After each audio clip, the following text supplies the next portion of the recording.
यो चाहिँ मूल गाउँबाट त्यहाँतिर जाने बाटो हल्का पानी परेछ तर बाटो एकदम अप्ठ्यारो छ हो कसरी जाने हो भन्ने कुरा नि आउँछ क्या यहाँ चाहिँ हो अब यस्तो छ हेर्नुहोस्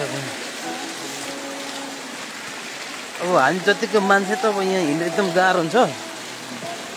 अनि अब बुढापाकाहरू त अब गाह्रो हुन्छ नि त यहाँ होइन अनि अब काम गरेर फर्कियो हो र काम गर्न दिएन अब खुट्टै झन्डै भाँचेको हो यस्तो छ हाम्रो मण्डलतिर जाने बाटोहरू के गर्नु त यो अब हेरौँ बाटोहरू दिपकर भन्छ यस्तो छ यो आफूको बाटोहरू कसरी हिँड्नु अब यस्तो हल्कामा त पानी चाहिँ परेछ त्यो पनि बाटो एकदम गाह्रो छ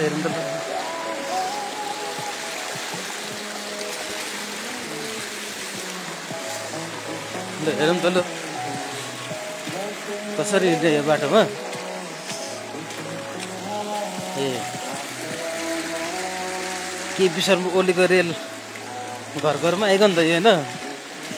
घर घरमा बजेट पुऱ्याउँछु भन्थ्यो खोला नाला पुऱ्याउँछु भन्थ्यो कसरी जाने हो म यहाँबाट कति गहिरो छ यो यस्तो छ हाम्रो यहाँ आफूमा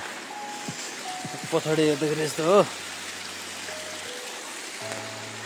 यो देखाउने हुँदाखेरि मेरो फोन चाहिँ बिग्रिने भयो होइन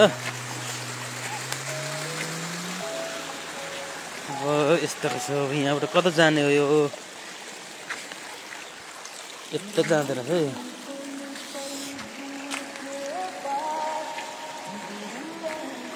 यस्तो छ यहाँनिर कटेज पुगिन्छ यस्तै बाटो छ कि भन्ने हो यहाँ ए चस्मा लाउनु पनि दिँदैन हो पानीले आँखाको अलिक प्रब्लम छ चस्मा चाहिँ लाउनु पर्छ तर पानीले गर्दाखेरि चस्मा लाउनु दिँदैन हाम्रो घुम्नु चौतर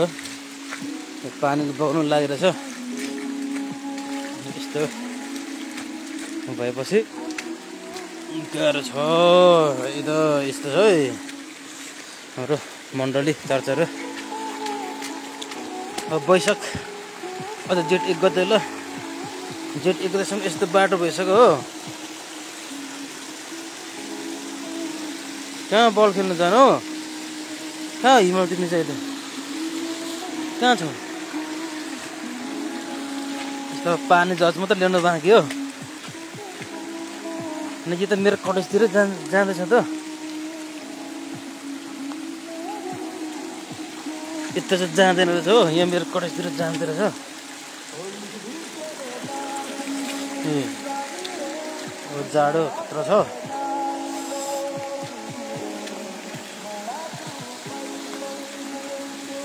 बिजक छ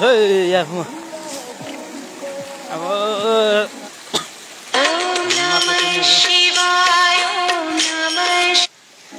यो गाउँहरू छोडेर हामी पनि जानु पर्ला अब गाउँबाट निस्केर यहाँ सकिँदैन रहेछ